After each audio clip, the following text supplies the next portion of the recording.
This is my new router table.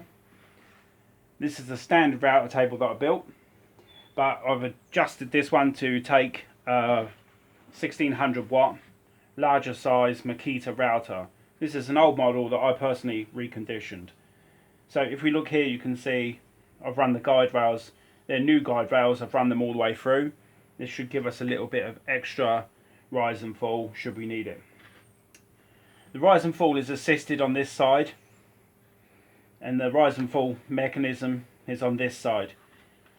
The actual rise and fall is easy enough to operate. Simple ratchet system through the top gives us micro adjustment. So I'll just demonstrate that now. As you see, that's moving down.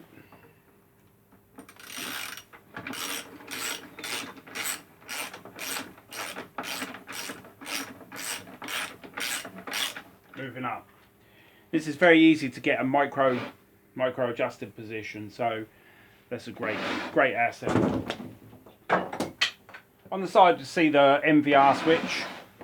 I'm not going to switch it on because it's too noisy to film a video, but the stop switch is in the easiest position to get. It's also on the right hand. I know a lot of people right hand, left handed, but generally speaking this is the safest hand to operate with when you're using this machine, as you're pushing through in that direction. This is the safest hand for on-off action.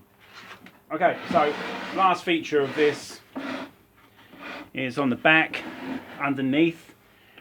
There's a locking nut for the rise and fall. So once you've found your rise and fall position, simply lock it off here. Okay, thank you very much for watching. Hope you like it. Have a nice day.